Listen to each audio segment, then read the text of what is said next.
A política, no sentido grego da palavra, é o cuidado da polis, ou seja, os cidadãos que cuidavam da cidade, pertenciam a ela. A política, em um sentido moderno, é a obtenção de poder para o cuidado da cidade, cuidado da polis. Bom, no Brasil a gente tem um problema porque toda política se resume à corrupção. Há, de um lado, aqueles que são corruptos e há, de outro lado, aqueles que não são corruptos. Isso é uma herança que vem lá desde o meio do século passado, na disputa entre o Lacerda e o Vargas, e que perpassa toda a nossa classe média até chegar aos dias atuais. Então, a nossa política para a classe média, para a imprensa, para uma grande gama de intelectuais se resume entre aqueles que são corruptos e aqueles que não são corruptos. Então, a população, de modo geral, clama por uma política que não seja uma política movida pela corrupção.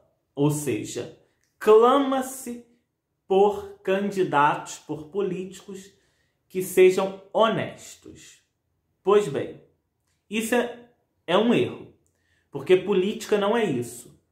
Política é luta de classes, é embate de ideologias, é guerra de narrativas, é um cabo de força de poder para mostrar quem tem mais força e consegue imprimir a sua marca, as suas ideias na condução da cidade, da polis. Isso é política. Ou seja, política é luta de classes, é briga de poder, é briga de grupos para ver quem vai ter a hegemonia no controle do Estado, no controle da cidade, no controle da polis. Mas isso não pode ser dito no Brasil. No Brasil não se pode falar em desigualdade social. Política não pode ser o combate de ideias. Política tem que ser quem rouba e quem não rouba. E não pode haver direita e esquerda. Todo mundo tem que ser de centro. Porque no Brasil, o grande problema do Brasil é que o Brasil é polarizado demais. Ora, que besteira! Os Estados Unidos tem na disputa das eleições presidenciais 2 partidos.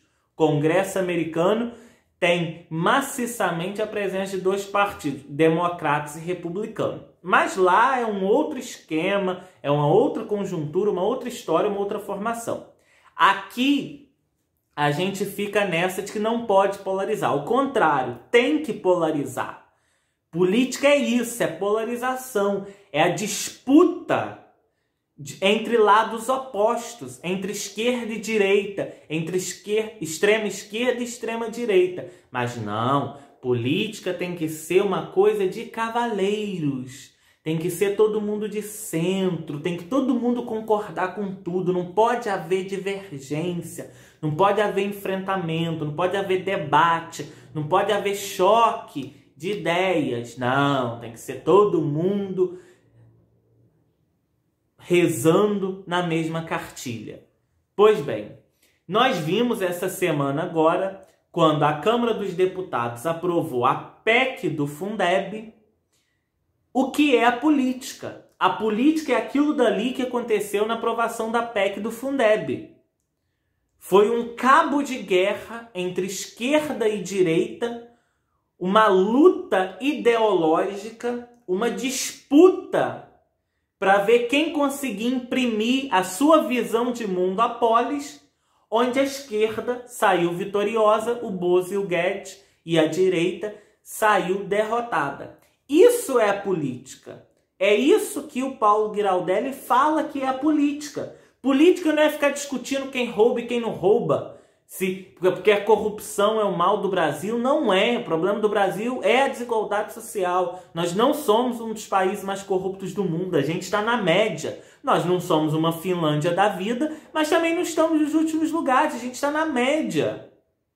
O problema do Brasil não é corrupção, o problema do Brasil é desigualdade social, é luta de classes. Ah, mas não pode falar disso, né? Não pode falar que política é aquilo que aconteceu na votação do Fundeb, onde houve um confronto de narrativas, de ideias, uma disputa de hegemonia, uma disputa de poder e a esquerda saiu vitoriosa. Não, não pode falar que política é isso. Política tem que ser aquilo que a classe média brasileira pensa. Os que roubam, os que não roubam. E aí quem fala isso, como Paulo Giraldelli, o meu amigo, mestre, filósofo, professor, quem fala isso é imediatamente repudiado tanto pela direita quanto pela esquerda. Porque nesse momento, a esquerda se comporta igual ou pior à direita. Não pode. Aí fica vindo a Gabriela Prioli, fica vindo o Luciano Huck, fica vindo o Henry de não sei o que lá, fica vindo um monte de gente para dizer não, porque o problema do Brasil é a corrupção, tem que ter um governo técnico, não ideológico. Governo técnico no Brasil nada mais é do que governo de política neoliberal. Governo técnico no Brasil é governo de direita, com política, com planejamento, com proposta neoliberal. O problema do Brasil não é esse. O problema do Brasil é desigualdade social. É luta de classes. É combate para ver quem vai ter hegemonia do Estado. Que é o que aconteceu no Fundeb. Que é isso que o Paulo Giraldelli insiste. Que a gente tem que conseguir se libertar dessa amarra que a classe média colocou a gente, onde o país está funcionando numa ideia de política como sendo a da classe média que vem lá do Carlos Lacerda.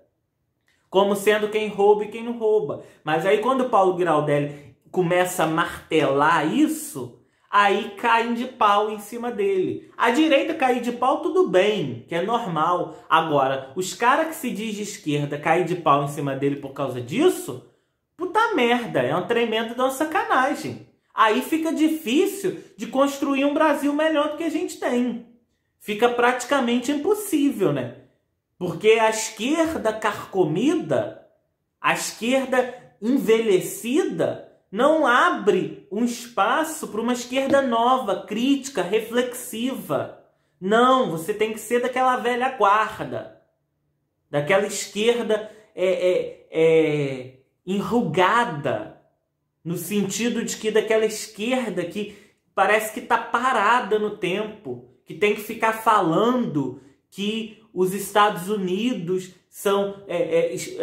querem dominar o mundo, que a CIA espiona todo mundo, que o Moro era um agente do FBI, que prendeu o Lula e que o Lula era o preso político e que Cuba é o paraíso.